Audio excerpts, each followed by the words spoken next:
Hi అండి, welcome to my channel.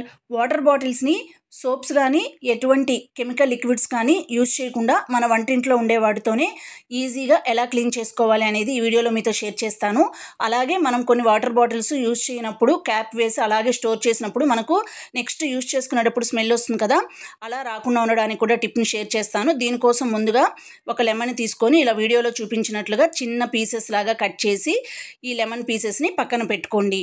ఇప్పుడు clean చేయాలనుకున్న వాటర్ బాటిల్ని తీసుకొని అందులో 1 స్పూను షుగర్ని యాడ్ చేయండి. అలా ఎన్ని బాటిల్స్ క్లీన్ చేయాలనుకుంటే అన్ని బాటిల్స్లో షుగర్ని యాడ్ చేసుకున్న తర్వాత మనం కట్ చేసుకున్నాం కదా లెమన్ పీసెస్ని, వాటిలో నుంచి ఇలాగ రసాన్ని తీసి ఆ లెమన్ కూడా అందులోనే వేసేసేయండి. వేసిన తర్వాత అన్ని బాటిల్స్కి క్యాప్స్ వేసుకునేసి వీడియోలో చూపించినట్లుగా బాటిల్స్ని షేక్ చేసుకోవాలి. అలా షేక్ చేయడం వల్ల మనకు ఆ షుగర్ కానీ ఆ లెమన్ కానీ వాటర్ కానీ బాటిల్ అంతా పట్టుకుంటుంది.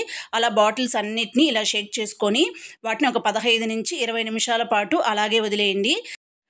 20 నిమిషాల తర్వాత మనం బాటిల్లో లెమన్ పీస్ వేస్తున్నాం కదా, ఆ లెమన్ పీస్ని తీసుకొని వీడియోలో చూపించినట్లుగా బాటిల్ మూతికి పైన అలాగే లోపల క్లీన్ చేసేసుకోండి. మట్టి ఏదైనా ఉన్నా కూడా పోతుంది. ఆ తర్వాత నార్మల్ వాటర్తో క్లీన్ చేసేసుకున్న తర్వాత మీకు టైం ఉంటే ఒక 15 నుంచి 30 నిమిషాల పాటు అలాగే డ్రై అవ్వనివ్వండి. మీకు టైం లేకపోతే వెంటనే వాటర్ని ఫిల్ చేసేసుకోవచ్చు. ఇలా ఈజీగా వంటింట్లో ఉండే వాటితోనే మనం బాటిల్స్ని క్లీన్ చేసుకోవచ్చు, ఎటువంటి కెమికల్స్ యూజ్ చేయకుండా. యూజ్ చేయని వాటర్ బాటిల్స్ స్మెల్ రాకుండా ఉండాలంటే టిప్ని చెప్తానన్నాను కదండి. దానికోసం మనం ఏ బాటిల్స్ అయితే యూజ్ చేయమో వాటిల్లో 1 కానీ 2 కానీ ఏలకలు వేసి క్యాప్ వేసి పెట్టేసుకున్నామంటే మనకు ఎటువంటి స్మెల్ అనేది రాకుండా ఉంటుంది. Thanks for watching. ఖచ్చితంగా వీడియోని లైక్ చేయండి.